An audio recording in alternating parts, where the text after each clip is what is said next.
What is on top of the deck? What is on top of the deck? Oh, it's Lightning Helix! Oh my god! Oh my god! Welcome to Hunt the Week. Hello everyone and welcome into the show. Welcome on in each and every one of you artifacts out there. Let's get all the artifacts in here. The brothers are going to sit down for a nice Thanksgiving meal and they are going to hash it all out this time because these guys have been fighting for way too long. Let's put down our weapons and let's figure this thing out. Okay guys? Hello everyone and welcome into the show. I am your host with the most, your Goku or Go Home, your Riveteer Don. That's right. And this is the Magic Arena Sealed Gauntlet League podcast, Hunt the Week. We are in Brothers War and we are getting ready to start up week 2. Week 1 has been fun. It's been great. I had a great time playing my games. I lost to Caleb, who just came on the show last week, and spoiler, coming on the show again this week. But I think my deck's pretty good. 3-2. I got the highest OMW out of all the 3-2ers. Come at me, 70.60%. And I think my deck's pretty good, right? Like I'm playing black red, lots of power stone. It kills stuff. It makes power stones. It plays big stuff. That's all I do. I'm kind of hurting for artifact removal. Got a lot of go for the throats and not enough killing artifact cards. But, you know, maybe we'll get there as the league goes on. Or maybe we just try and win our games before that kind of stuff really matters. And, of course, Caleb had their pick 'em. Pick your top 8. Get a free entry into the league. That's really cool. I'm glad we're doing that. Thank you to Cody Race for supporting that and giving that prize to the league. Because that's a fun one, you know. And who knows? You know, a lot of people in the top 8 right now may not be in the top 8 later, and we are going to get to those names right now as we look at a prototype. There he goes. One of God's own prototypes. A high-powered mutant of some kind never even considered for mass production. Too weird to live, and too rare to die. That's right. Our current top 8 as I record, it is Friday, 2/20.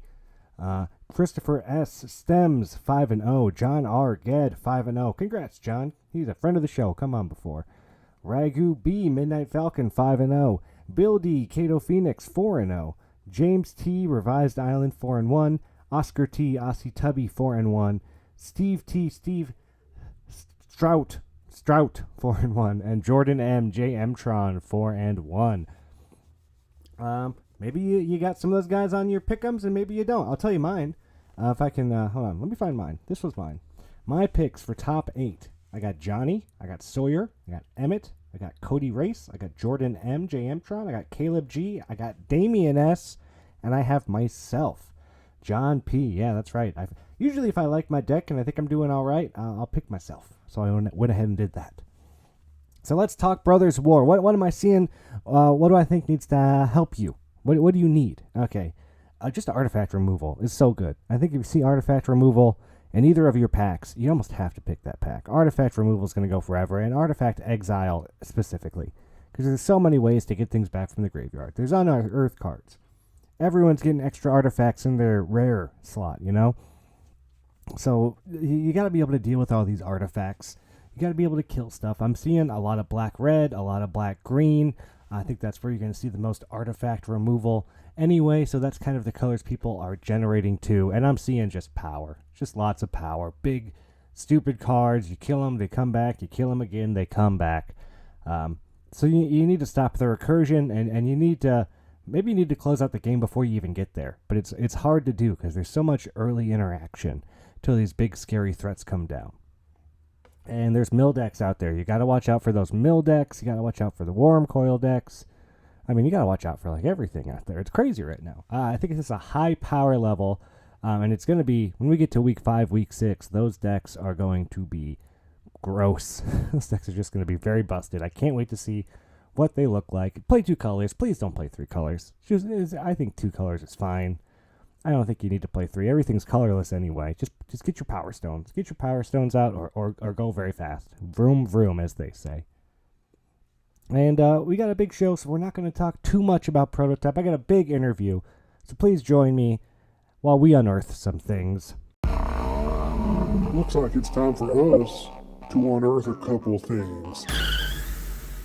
That's right. This week I talked to Mount Rushmore, the winners of the Set Wars team league that just happened. So we're talking Johnny M, we're talking Caleb G, we're talking Jeremy E, and we are talking Maxime R. So please join me as I sit down and I talk to Mount Rushmore. And boy, great players, great people. Happy to have them all on the show. Got them all on at once. Enjoy the conversation. All right, everyone. Thank you and welcome to the show. Please join me as I unearth a whole mountain this week. Mount Rushmore. Welcome to the show. That is Johnny, Caleb, Maxime, and Jeremy. Welcome on, everyone. Hi, John. Thanks for having us. Hello. Good to be back. Be back also. Thanks, John. All right. I asked them all to speak separately, so it's going to be a little weird and wobbly as we get going. But I got the whole Mount Rushmore on the team, hot off the mega draft win. I watched a lot of these games. They played great. They were behind, and they had to win 2 extra games, and they did it. So congratulations to them. And I got to ask you guys, we're not doing the normal, when did you start playing Magic? Mostly because I've already asked that to 3/4 of the people here. Maxime, we'll get you on one day individually, I promise. I want to know about Set Wars. You guys came in early as the team to beat. You guys had this, Johnny had this post that's like, hey, we got all these winnings, all these top 8s, all these guys. It was a great message. And it kind of scared everybody, but you backed it up. So going into Set Wars, did you guys have a strategy those early weeks? What was working out for you? Well, just Johnny also came up with the name. I just went and checked the chat. He was the first one to suggest Mount Rushmore was the name. So the whole concept, I think, came from his mind first and foremost. A lot of To be relief. fair, when we backed it up.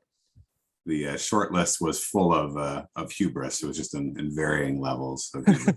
I think we had like 1992 U.S. Dream Team or something was on there. If I remember It was quite ambitious.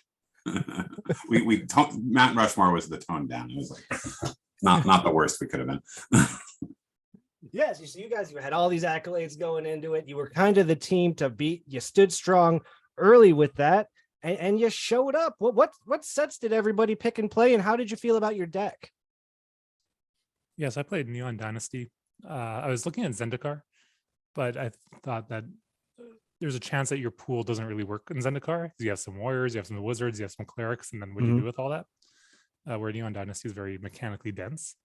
So I had a good feeling that I'd be able to have a deck with a plan no matter what I opened. And it turned out that way, where, I'm doing some ninja stuff, but those ninjas are also artifacts and enchantments for the cards that care about those things. And it turned out where everything, all the permanents in my deck were either artifacts, enchantments, or cared about artifacts and enchantments.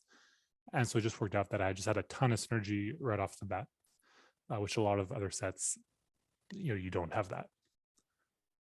And so I picked Neon Dynasty for that, and I'm happy it worked out. Caleb, why'd you take Theros? I was hoping we'd get to me last. To be honest, I didn't even think too hard about it. And this was in part because before Set Wars was a league, it was a side quest that we ran as a one-off with a sort of bidding system to allocate the extra pack handicapping that kind of ran before the 8-person Swiss played it out. And I played Theros in that side event and won it with a pretty good version of the green-black self-mill escape deck, which I figured would line up pretty well against the field where Graveyard Hate's not available in the levels of abundance it is in Theros. But in part, what happened in the end was my pool didn't support it particularly well. At least it took a few losses, and I did get more than a few losses to get there. And then just it felt like, I think a lot of people were into this, where a lot of people's memories of the power level of Theros was really rare and mythic driven. And a lot of the commas and uncommons actually feel a bit underwhelming nowadays. And so one of our big conclusions was that everyone else should have forced me to bite the bullet and play DMU again. DMU does seem like it was the right choice that no one wanted to make, because we were all by the end of that league, I think we were all very burnt out on 5-color domain stuff. But what Birds. a powerful set. Yeah, birds, Jeremy. The birds, Jeremy. The Bird King. We got to hear about your deck. What did you play in Set Wars? Because you were someone who I didn't get to play. I avoided you a little bit because I thought you were too good. I think we actually played in week 2. Oh, don't tell me that. I played SNC. I actually didn't like SNC at all as a set in limited, but we did a little theory crafting, and I think we had it down to SNC or Eldraine for the Warriors. And rolled some test pools in the bot lab to try to decide. Certainly the various packs that the different sets got definitely started to play into it. I think it would have been a lot less interesting before we did that. So good job, league committee, of having the little extra incentives to go off the beaten path. But yeah, I think the tiebreaker, and I guess this didn't apply for Caleb, but the tiebreaker, at least for me, was that newer sets tended to be better, especially, and we saw this play out, the meat and potatoes. They've just creeped up so much further over the years. And all I was hoping was that I didn't have to play brokers, because that's clearly the best color combo in SNC, but oh man, it's just such a drag to play, at least for my play style. And so I ended up with started with a Riveteers deck, Riveteers represent. And it was pretty good, but it was evenly through all the colors, but had decent fixing. So it survived okay for week 1. But after a couple of packs, I went pretty quickly into just pretty much straight red black. And I think I splashed 3 blue cards. So it was a pretty light splash, but it was pretty well supported with the dual lands I got and the treasure making. And it was just, aggressive blitz. Fake Your Own Death was a huge all-star. I ended up with 3 Dusk Manglers by the end. Oh, that's right. You dust mangled me. Yes, dust mangled me to death. Oh, total mangling. And 2 Jaxuses by the end too, which was Jax. Every time I drew Jaxus, it was just Yeah, we stole a couple games with that card, I remember. Yeah, and so I ended up I think 9-5. So pretty good. Not quite as dominant as Johnny's insane deck, and of course Johnny's a very top-notch skill. But yeah, it was a lot of fun. It was a great format, and great group of guys here. Helped stop me from making bad mistakes and attacking too much. Still, my favorite moment from your games was when you rockoed out a Dust Mangler. That was kind of cool in the first week. Yeah, in week 1, I actually was Riveteers plus a Rocco, because I had enough treasures. What the heck? And then 10 mana Rocco, get a Dusk Mangler, and I could hear my opponent deflate across the continent wherever they were. I'm salty for your opponent. Just hearing that, because you Dust Mangler, that card just is value on top of value. Oh my gosh! And when it gets Jaxus, you don't have to pay the cost again, so you just get pure value. It was gross. Murder Goons was okay too, but for Jaxus, but Mangler was the real. When Girder Goons is your worst case scenario, you're doing pretty good. Yeah, exactly. All right, Max. What about you? What were you playing? I missed most of your games, I think, so I didn't get to see too much of your deck. Yeah. Oh, we played once, I think. How bad is my memory? Jeez, I played Jeremy. I don't even remember. Jeez, I'm so sorry.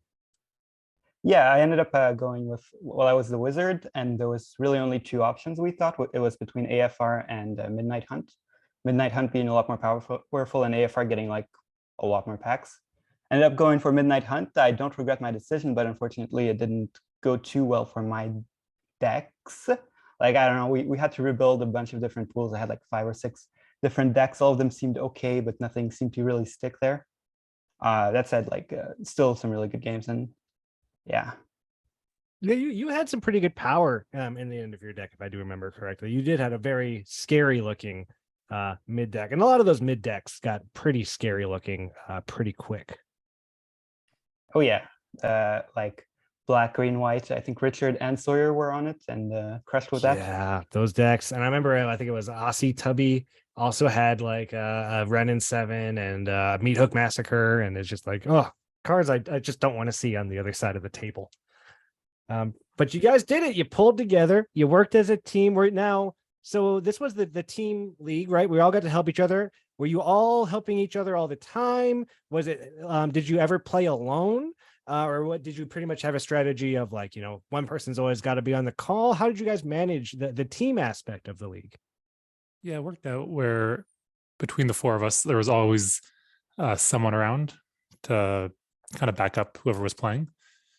I quickly realized that it wasn't helpful to have all 4 of us. that's just too many people talking. You're wasting too much clock debating things that don't matter, and it's definitely a detriment. So sometimes it would be, if we were multiple people, it's like one person's coaching and then someone else is trying to build the opponent's pool and doing that instead, which I definitely like doing that.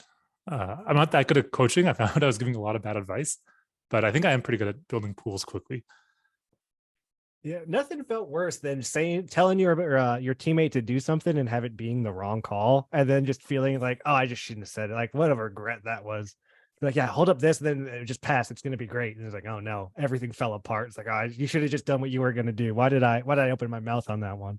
Like surprise lifelink, if that were ever to come up. That was the mega draft. But. Yeah, say that for the mega draft discussion. A mega draft. I mean, so we're gonna get. So you guys going into week 3, you had a tough battle with the Brothers War. We were one game ahead, and we kind of had a little thing going. And then I don't remember it being that tough. No, I'm just giving you a hard time, John. We had hope until the door was closed, and then you guys went on a big win streak, and it didn't really matter at that point. I don't think you guys got enough wins ahead, and you got the mega draft against Sawyer and his team that was, pretty unstoppable throughout the league. Sawyer, JM Tron, Daniel Frisky Hobbit, and who am I missing? Jake C, the man Mulcahy. Another great team. So you guys both make the mega draft, a team mega draft. And Jeremy, I watched your complete draft. I watched the whole thing. How did you guys manage the mega draft, and what was your strategy going in? Because you decided you weren't going to really be doing too much talk, but did you have a strategy at all outside of that? Yeah, so on Saturday we did one dry run where we drafted with bots, doing the full 8 sets in order. And we use that just talking about what we're seeing as we're drafting and seeing how the sets connected, just based on what the cards in the packs were, doing a little bit of theory in that moment. Like, okay, if you have ninjas, once you get to the mid pack, what are you looking for? Okay, the ninjas are kind of okay with decayed tokens if you need to do that. Or okay, this removal spell that is usually like there's Broken Wings in Kaldheim, which isn't that special in Kaldheim, but wait a second, it kills all the enchantments in Theros and in Neon Dynasty and in Midnight Hunt. Okay, so that looks a little better. Just like miscellaneous things like that. We did that for about an hour on Saturday. That's about it for the practice. We all have practice doing team drafts because we played in a side event that was a team draft league about a year and a half ago, I think. Oh, cool. So we had that part down pretty well, I think. It was good to get a sense of the kind of pacing of the draft was one thing, like around what pack do you want to kind of start beginning to commit to a color pair, or at least color one, and then pick color 2 a bit later, as your taste may be. One other thing that I do remember getting out of that was getting a sense for like what's the normal number of lands to see and wind up with. And that mattered for the draft particularly because it turned out that we were seeing fewer than expected. And when we got to the end, yeah, Jake had built like 5-color green-red as his deck. But I think having that made it easier to disabuse at least myself of any notion of trying to play more than 2 colors, just because I know what I should be seeing and I'm seeing less than that. Oh, very smart. Yeah, practice goes a long way, right? In a lot of things in the league. I always tell people get their practice games in and practice the mega draft because it does help. You guys can come up with these strategies and kind of see what to expect. Did you have any kind of plan for like, I don't know, not like hating on them, but worried about hating on your other teammates, to be like, how do I know what to avoid for you? I mean, I know it's probably impossible, but was there any kind of discussion around that? Because that's so interesting to me. You have your teams, you don't want to take what they're taking. You kind of want to feed them, but you don't want to feed your opponents at all. Or was it just draft the best deck you can, take the best cards, and kind of, not worry about what anybody's doing? Yeah, well, because there were so many cards and it's a team draft, like in a usual team draft, you kind of have to balance these things out. You have to hate draft, but you also have to make your own deck. Here, you can just do both. Like you can just pick the best card out of every pack for the first 5 packs pretty easily, and still end up with multiple decks if you want. I mean, there's so many packs that yeah, you can do whatever you want. And hating is definitely very important in this type of format. So like not letting some crazy bombs go around, or even if it's a slightly better card than what you're taking, it's probably worth it to hate it. I think we did talk about if there's two really good cards in a single color, it's usually a good idea to ship both of them, because one of them will make it to your teammate and it might put your neighbor in a tough position if they're not in that color. And but yeah, in general, there's so many packs that it didn't really make sense to walk into a color early. Yeah, and I thought it worked out pretty well. Like we also identified in practice that like, yeah, you could totally have a monocolored deck without much trouble, because there's so much of a pool to draw from, and that's what Johnny ended up doing, and worked out okay. Yeah. Me and Johnny. Spoiler: Johnny's played mono red, Mr. Aggro over there. I saw him when you guys were doing the deck building. I was able to watch you guys do that. That was a really fun thing to watch, because you built the decks together, but you did it with a quickness and an urgency, because you didn't have a lot of time to build all these. You had like 45 minutes to build 4 decks, and you all kind of 30. Oh, it's even worse. I think most of us build like 90% of our deck while we draft, because you just have a bit of time between picks. And yeah, if you didn't do that at all, then you're in a bit of trouble. But we moved through pretty quick. See, I thought I did that, and I applied like my usual like cut filter, and at the end of the draft I had like 65 playables. Just because it was reasonably open, and it was 8 packs. Yeah, I thought I was in 2 colors until it came to deck building. I was like, oh yeah, I can just cut an entire color, because my red was so deep. I just had that many playables. But on the deck building, one thing that we didn't do that well is that we looked at the pools all together as 4 people, and we probably should have just split up into pairs. Again, because there's diminishing returns having the 3rd and 4th person there, and we end up rushing each build a little bit to get all 4 of them in. And it would have been better just have 2 people take 15 minutes on each other's pools. Do we remember who first suggested the pairs for the games? Because that I think wound up working really well. Yeah, it was a great idea. It really did work well. Yeah. So how did that work out? What was that? So again, we said we're not all going to play together in the same channel. That'll be too noisy.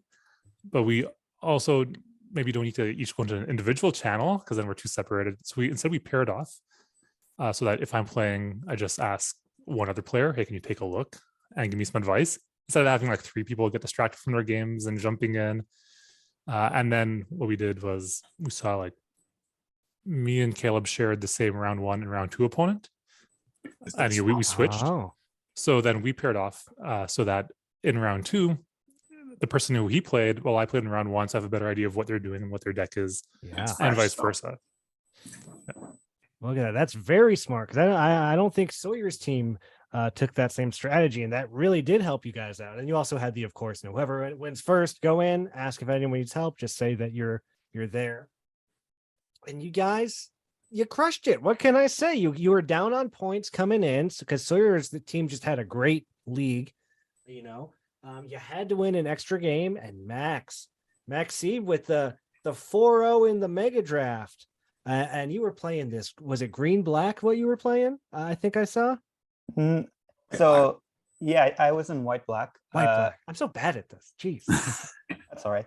Yeah, like in the first few packs, I just saw white going around, took like 3 befriending them offs early on. But then I didn't really like settle on anything. Like I kept taking the best cards, and it ended up being that white was just kind of the best there. I was the other white drafter, and I don't particularly like defending the moths, is I think how that happened. Yeah, I guess it worked out well then. I think Caleb and I were the only ones in white, and we both had a great performance. You're in white. Johnny was in red. Jeremy was on blue red. Is it spells and stuff? We were really only I think Jake was in a bit of red, but he didn't seem to have that much. So I think Johnny and I had most of the red at the table too, because they had 3 black players and 2 blue black players. So they were really into black, and it's we identified ahead of time that between Neo and mid, blue black is awesome in both of those. So black is very deep, but obviously it kind of self-corrected as drafts often do. yeah, that's where it's hard, where you don't really know what is a card you're taking from your partner versus your neighbor, and that's one of the little bits of variance in team draft where really shrewd players can figure it out, but often it's a little bit of luck of the draw. Yeah, I remember you got past a sludge monster. Yeah, that was well. great. I know you're like, I know he's not in blue. Like he can't be in blue. And exactly. Yeah, I think. Yeah, Sawyer is my neighbor. We at least cooperated pretty well. And then green black, I'm in blue red, so we stayed out of each other's way. But yeah, I definitely shipped him some black removal. So it was tough. It's gonna happen. Congratulations on the win. You know, you're a great group of players. I know for Caleb and Jeremy, it was your first win, one you've been trying to get for a long time. So I want to give you guys a huge shout out. You know, I've been watching and waiting for this to happen. So again, congratulations. And Johnny and Max, for you, you just get these things stacked up. It's what you do, right? Like you're here to win the league, and you come and you show everybody that you're fantastic at Magic, and you're great. And we all know it because we see the accolades. Congratulations for Set Wars. We can't talk the whole show about Set Wars because Set Wars is now done and in the past. I got to talk to you guys a little bit about Brothers War League, which we are in right now as week 2 is getting ready to start. How are you guys doing? How do you like the format? What are you feeling? Any hot takes on Brothers War? I could start. So I noticed we're collectively 10-5. We're still kind of keeping track of the team here. Boy, the teams, it's not like me and my Riveteers. Caleb leading the charge at 4-1. But yeah, I'm 3-2. I started 3-0 with honestly, it felt like kind of a pile of junk, but I had I think I was the one who posted I had like 34 creatures across all 5 colors, and so I had a real hard time getting enough creatures to make a deck, but somehow I started 3-0 with blue white, you know, just kind of good stuff, a couple of static nets. I did have I do have a couple of Staff of Domination. Which, just a couple. Yeah, and so I'm not currently starting them, but I still have the dream of pulling off the infinite combo with Clear Cutter, the guy who taps for mana equal to his power, and then just boosts power with an equipment or whatever, and you know, infinite mana. But yeah, I'm being a little more prudent for now, but you know, it's still keeping an eye on it. But yeah, overall, I think the format's a nice, you know, quite different than DMU. I think it's going to be crazy powerful, but it's already pretty crazy powerful. It's already like I'm seeing worm coils. I'm seeing that blue enchantment that lets you just cast anything for free every turn. You know, everything's colorless and expensive and powerful. Everything. Mill decks even already. Yeah, it's pretty bonkers, but yeah, it's been fun. What about you, Caleb? How are you liking Brothers War? I know I played you early on, and you beat me pretty good. So you must be having a pretty good time out there. Yeah, I had my pool kind of supported like a green-black deck that, after some advice from these guys, came together more or less right off the bat. Like with all the extra colorless stuff, being able to go 2-color on, you know, match 1 is pretty rare in these leagues, and it felt good. I don't know how it's going to really scale as the league gets more and more powerful. Like the stuff that's good about it is just like, you know, recursive value, and like it might just get blown out by some crazy cards. But so far I'm feeling pretty good. And as with my other hat on, like with the league committee hat on, I'm happy with how people have received the, you know, pick 1 of 2 packs mechanic. That's been pretty positive so far. Oh, I think it's great. I think it's going great. And I know you picked a non-bro pack already. So you yourself. 1 of 1 on Mishra packs thus far. Yeah. 1 of 1. Jeez. All right, Johnny. Well, how are you doing in bro? What are your thoughts and feelings? So I'm 3-2 right now, which is surprising. I thought my opening pool was pretty bad, but I pulled out a couple wins with it. Playing pretty like evenly split 3-color Sultai. Okay. And yeah, my opening set of errors was like remarkably bad for the set, but yeah, got some wins. Strategy wise, you know, just got to see where the league goes. Definitely the picking packs is interesting. I think the first 2 packs, it's probably just like take whatever gives you playables to fill out your deck, to have like something that's functional. But then definitely by the middle of the league, even sooner, you just take whatever the single strongest card. Yeah. because everything else ends up in your sideboard. You just want the most powerful stuff in there. So yeah, that's it. I've played the format. I've been drafting the format, but I don't know too well yet, and I have no idea how the league itself is going to develop, because that's going to have its own meta with everyone with 16 packs. But I'm really appreciate the archive, and having those 63 extra cards I think really adds a lot of dynamicism to what's going on. Just like people having weird combos and figuring out unusual synergies. I really like that. Yeah, it's been really fun, and you're seeing a lot of cards. Some cards I know very well, and I'm very well acquainted with. Some cards, never heard of them before, don't know what they do, and so it's been fun for me to be like, what are all these artifacts? And of course, artifact removal is just at a premium, right? If you grab as much artifact removal as you can. I've learned that. My Go for the Throats are terrible. They're bad cards in this set, and I got 2 of them, but I'm still playing them because I still need them. But they don't feel very good right now. Max, how are you doing? Have you gotten any games in? I'd love to get your perspective. Well, I have never lost a game in Brothers War League. Never lost. Oh my gosh, look at this. And I never guy. will. Oh, that's right. You're not playing Brothers War. I did draft the format quite a bit though, so I have some thoughts on that. How is black just not what you draft every time? Like that's what I've been finding. Like you've got all these 2-for-1 commons everywhere. Yep. It's pretty great.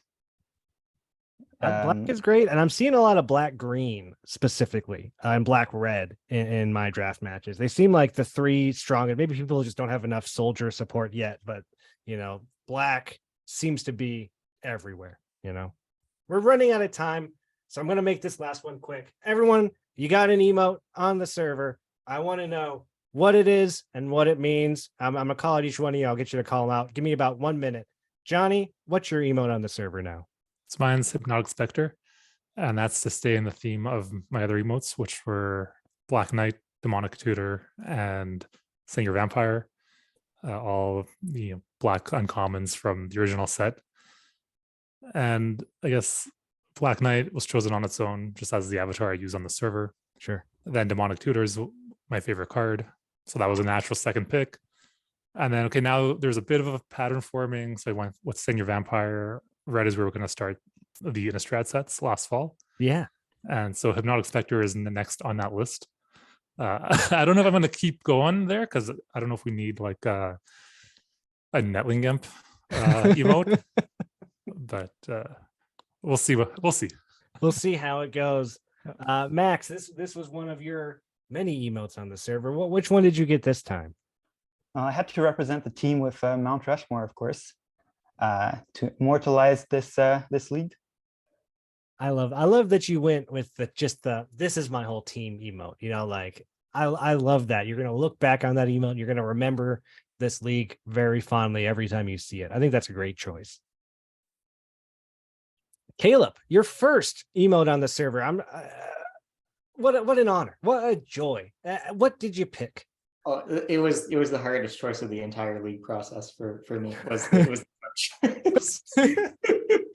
I'm going to go going with Hans Eriksson from he has his own card now, from the card Hans Eriksson, because I want people to have as good a time as he is in that card art. And also there's the Lurgorf tie-in, which is good for because that's Jeremy's arena name. Jeremy, the Lurgorf. So it worked on at least 2 levels, so I was happy. What is the tie-in? I don't get it. What is the Lurgorf tie-in? Original, actually, Jeremy, you did this one. Sure. Well, the original flavor text of Lurgoyf is "Ach, Hans, run! It's the Lurgoyf." Yeah. Safi Eriksdotter, last words.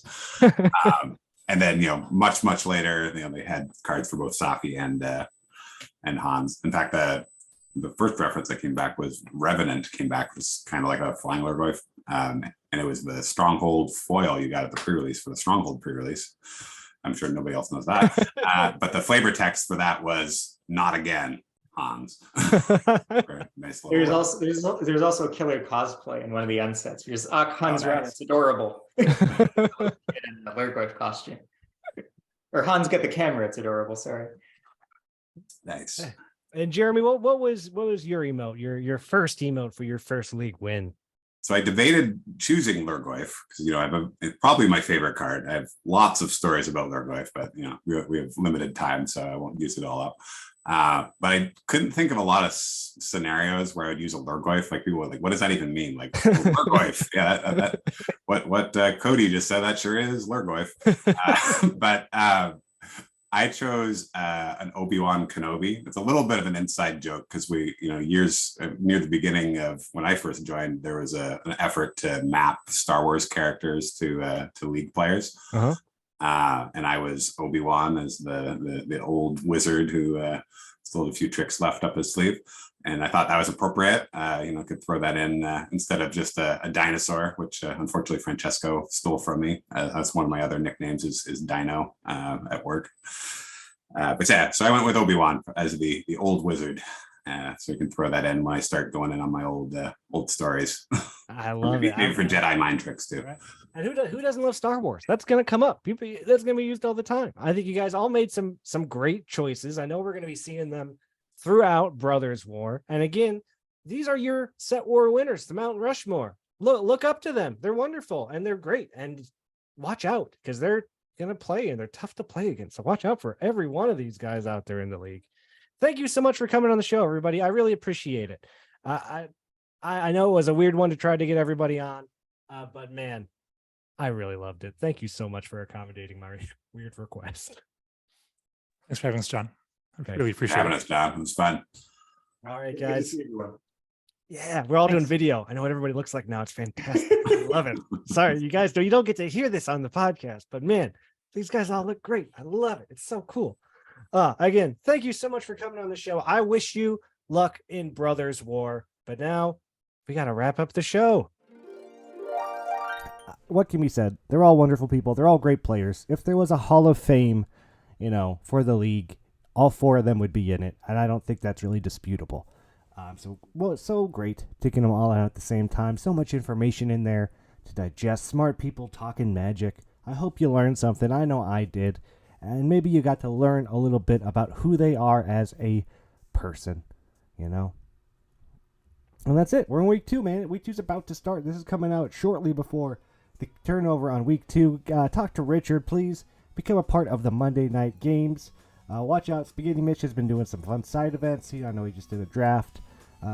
Look out on the server. There's always something going on. There's something happening. You don't want to miss a moment of it. And I hope you don't miss it. If you miss it, I'm sorry. But you're not gonna, because you're gonna be keeping a good 7. I know the shuffler is broken. I hope you get to keep a good 7. I hope it happens. And I hope that shuffler is in your favor, because if it's not, I hope you got some rummaging or something to help you fix it. I know I do in my deck. Until then, we'll see everybody next week. Bye, everybody.